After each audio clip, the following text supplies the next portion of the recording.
Doctor Dipankar Banerjee बोल रहा हूँ जबलपुर से, ideal fertility IVF and genetic centre private limited से, जो कि मध्य प्रदेश में स्थित है। और मैं गायनिकोलॉजिस्ट हूँ with special interest in reproductive medicine and fetal medicine. हम regularly IVF and blastocyst transfer with ICSI करते हैं, विथ गर्भस्थ शिशु की देखभाल के लिए भी काफ़ी काम करते हैं।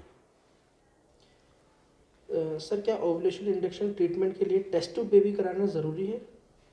ओवुलेशन इंडक्शन ट्रीटमेंट के लिए टेस्ट ट्यूब बेबी कराना जरूरी है, ये रिवर्स ट्रू है। टेस्ट ट्यूब बेबी कराने के लिए ओवुलेशन इंडक्शन जरूरी है, बट ओवुलेशन इंडक्शन में ज़रूरी नहीं कि आप टेस्ट ट्यूब बेबी का मेथड अपनाएं। आप नेचुरल भी जा सकते हो, आप आईयूआई भी करा सकते हो। सर्विक्स स्टेनोसिस हिस्टोस्कोपी में ओपन किया है, क्या फिर से सर्विक्स क्लोज तो नहीं होगा? डिपेंड करता है कि सर्वाइकल स्टेनोसिस आपका इंजरी के कारण या फाइब्रोसिस के कारण या इन्फेक्शन के कारण हुआ था, बट मोस्टली हम जब हिस्ट्रोस्कोपी करके स्टेनोसिस को ठीक करते हैं तो वो रिपीट नहीं होता, क्योंकि हम काफ़ी जगह बना देते हैं वहाँ।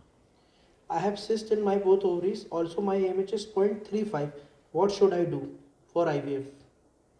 This is a very vague question, because if you have cyst, what type of cyst? Most of the time, I feel she is having endometriotic cyst, and endometriotic cyst creates decrease in egg reserve. So, if you are having still periods with 0.35 AMH, go for IVF as early as possible. Sir, I have intramural fibroid. Doctor, my AMH is low. Doctor suggests me IVF but without surgery. Is it possible? It is a very, very difficult question when we have what is intramural. This is uterus and this is the uterine muscle. Mural matlab muscle. And if any tumor inside the muscle is there, intramural, then there is a possibility that it might create problem in the soil, so that the chances of implantation reduces. But if it intramural fibroid is removed, then we disturb this also, so it becomes a little bit difficult thing to understand or give a clear cut answer. Sir, 2 bar IUI कराया है, दोनों बार fail हो गए। क्या IVF कराने से एक बार में चांस बनता है? आईयूआई का जो चांस है वो 10%, 11%, मैक्सिमम 15% है। ये इस्टेब्लिश्ड फैक्ट है। और आईयूआई थोड़ा सा ब्लाइंड टाइप का गेम है, बट आईवीएफ भी 100% हो जाएगा ऐसा नहीं है।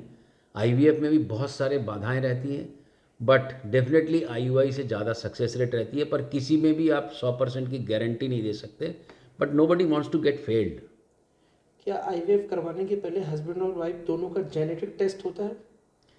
जेनेटिक टेस्ट में नॉर्मली आप यदि बोलेंगे तो मैं थैलेसीमिया का करवा लेता हूँ, HPLC किसी एक पार्टनर का।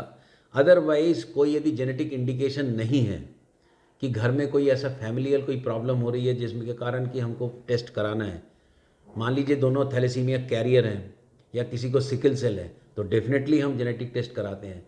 सपोज़ कोई किसी जेनेटिक डिजीज़ का कैरियर है, तो डेफिनेटली हम जेनेटिक कैरियर स्क्रीनिंग ज़रूर करा लेते हैं।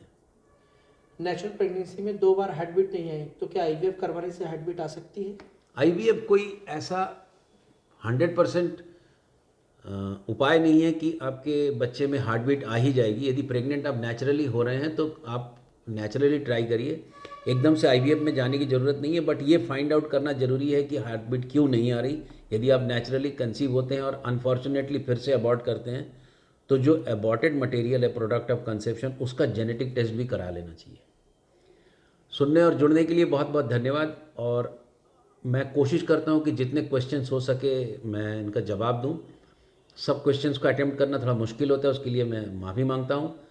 आप यदि इस कंटेंट को अच्छा समझते हैं इस चैनल के, तो आप इस चैनल को सब्सक्राइब करिए, सब्सक्रिप्शन फ्री है। आप इस चैनल के कंटेंट को यदि आप शेयर करते हैं तो हमें बड़ी खुशी होगी। आप हमारे सोशल मीडिया के दूसरे हैंडल्स, जैसे मैं इंस्टाग्राम पर अभी लाइव हूँ, इंस्टाग्राम के आइडियल फर्टिलिटी और फेसबुक के आइडियल फर्टिलिटी पेज को भी लाइक कर सकते हैं, शेयर कर सकते हैं और अपने क्वेश्चंस और सुझाव उसमें रख सकते हैं। सुनने और जुड़ने के लिए बहुत बहुत धन्यवाद।